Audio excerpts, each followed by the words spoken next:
ചൈനയിലും മറ്റു വിദേശ രാജ്യങ്ങളിലും MBBS പഠനം പൂർത്തിയാക്കിയവർ മതിയായ അംഗീകാരം നേടാതെ ഡോക്ടർമാർ എന്ന വ്യാജേന വിലസുന്നു.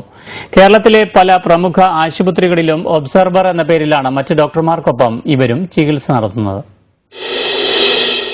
കേരളത്തിൽ ഡോക്ടറായി സേവനം ചെയ്യാൻ ട്രാവൻകൂർ കൊച്ചിൻ മെഡിക്കൽ കൌൺസിലിൽ രജിസ്റ്റർ ചെയ്ത് ലൈസൻസ് വാങ്ങണം എന്നതാണ് നിയമം. 1944 സ്ഥാപിതമായ ട്രാവൻകൂർ കൊച്ചിൻ മെഡിക്കൽ കൌൺസിലിന്റെ TCM പ്രാക്ടീഷണേഴ്സ് ആക്ട് 1953 ഇത് വ്യക്തമായി നിഷ്കർഷിച്ചിട്ടുണ്ട്. ചൈന, ഉക്രൈൻ തുടങ്ങിയ വിദേശ രാജ്യങ്ങളിൽ പഠനം പൂർത്തിയാക്കിയവർക്ക് ഇന്ത്യൻ മെഡിക്കൽ എക്സാമിനേഷൻ ബോർഡിന്റെ ടെസ്റ്റ് വിജയിച്ചാൽ മാത്രമേ ലൈസൻസ് ലഭിക്കുകയുള്ളൂ. നിയമപരമായി വിദേശ സർവകലാശാലകളിൽ നിന്ന് MBBS ബിരുദമോ അല്ലെങ്കിൽ മെഡിക്കൽ ബിരുദമോ നേടുന്ന ആൾക്കാർ ഇന്ത്യയിൽ എത്തിക്കഴിഞ്ഞാൽ ഇന്ത്യയുടെ നമ്മുടെ നാഷണൽ ബോർഡിന്റെ ഒരു സ്ക്രീനിംഗ് എക്സാം പാസ്സാകേണ്ടതുണ്ട്. കേരളത്തിൽ ജോലി ചെയ്യാൻ ട്രാവൻകൂർ കൊച്ചിൻ മെഡിക്കൽ കൌൺസിലിന്റെ അംഗീകാരവും 3 വെരിഫിക്കേഷൻ ഘട്ടങ്ങളും പൂർത്തിയാക്കേണ്ടതുണ്ട്. മാത്രമല്ല ബോർഡിൽ ഇക്വലന്റ് ടു MBBS എന്ന് പ്രത്യേകം രേഖപ്പെടുത്തേണ്ടതുണ്ട്.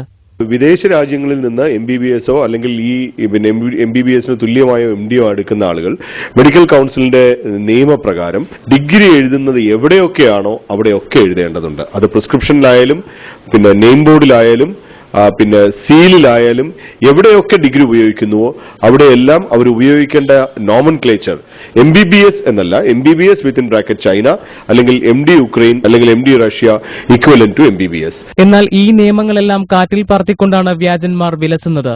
ഒബ്സർവർ എന്ന പേരിൽ ജോലി നൽകാൻ മുതിർന്ന ഡോക്ടർമാരും തയ്യാറാണ്. TMCയിൽ രജിസ്റ്റർ ചെയ്ത ശേഷം ഡോക്ടർമാർക്ക് കൈക്കൂലി നൽകിയാണ് ഇവർ ജോലിയിൽ പ്രവേശിക്കുന്നത് എന്ന ആക്ഷേപവും ഉയരുന്നുണ്ട്.